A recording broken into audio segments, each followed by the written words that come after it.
அஸ்ஸலாமு அலைக்கும்.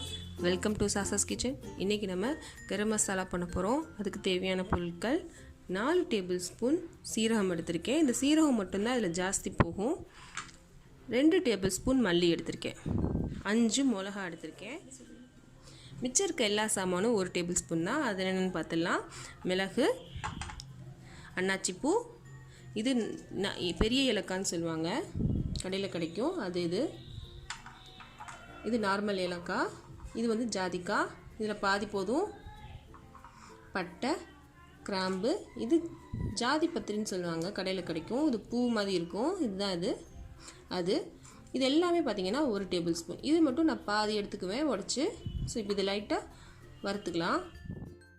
நான் அடுப்பில் பேன் வச்சுருக்கேன். ஃபஸ்ட்டு கிராம்பு போட்டுலாம், பட்டை, ஜாதிபத்திரி, மிளகு, அன்னாச்சிப்பூ, பெரிய ஏலக்காய், நம்மளோட நார்மல் பச்சை ஏலக்காய், தனியா, சீரகம்,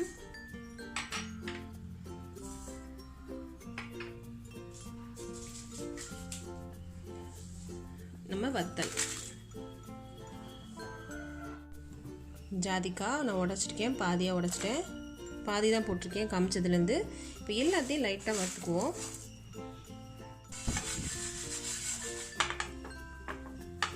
இது ரொம்ப வறுக்கணும்னு அவசியம் இல்லைங்க.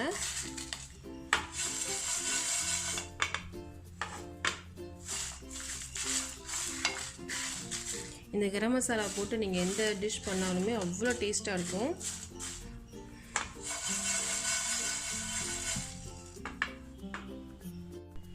இங்கே பாருங்கள், எனக்கு வாடை வர ஆரம்பிச்சிருச்சு. நான் ஆஃப் பண்ண போகிறேன். என்னது வந்து பெரிய பர்னர், அதனால எனக்கு வந்து சிம்மில் வச்சு பண்ணனால எனக்கு 1 நிமிஷத்துக்குள்ளே எனக்கு வாடை வர ஆரம்பிச்சிருச்சு. நீங்கள் சின்ன பர்னரில் பண்ணிங்க அப்படின்னா உங்களுக்கு கண்டிப்பாக 2 நிமிஷம் ஆகும். இங்கே பாருங்கள், லைட்டாக சேஞ்சும் ஆயிடுச்சு. ரொம்ப கலர் சேஞ்ச் ஆகணும்லாம் அவசியம் கிடையாது. இங்கே பாருங்கள், என் கை பொறுக்கிற அளவுக்கு சூடு தான் இருக்கணும். போதும், இதோடு ஆஃப் பண்ணிக்கலாம். நான் மிக்ஸி ஜாரில் ட்ரான்ஸ்ஃபர் பண்ணிவிட்டேன். இப்போ அரைச்சிடலாம். இங்கே பாருங்கள், கரம் மசாலா பொடி ரெடி ஆயிடுச்சு. இது வந்து என்னோடய மிக்சியில் இவ்வளோ தான் அரைக்க முடிஞ்சிச்சு, அதனால் இவ்வளோ தான் நான் அரைச்சிருக்கேன். உங்களால் எவ்வளோ முடியுமோ அவ்வளோ கூட ஃபைன் பவுடராக அரைச்சிக்கோங்க. எனக்கு இதே ஓகே, அதனால நான் இதிலே விட்டுட்டேன். உங்களுக்கு வேணுமா நான் நல்லா ஃபைன் பவுடராக அரைச்சிக்கோங்க. இந்த வீடியோ பிடிச்சிருந்துச்சுன்னா லைக் பண்ணுங்கள், ஷேர் பண்ணுங்கள், கமெண்ட் பண்ணுங்கள். மறக்காமல் என்னோடய சேனலை சப்ஸ்கிரைப் பண்ணுங்கள்.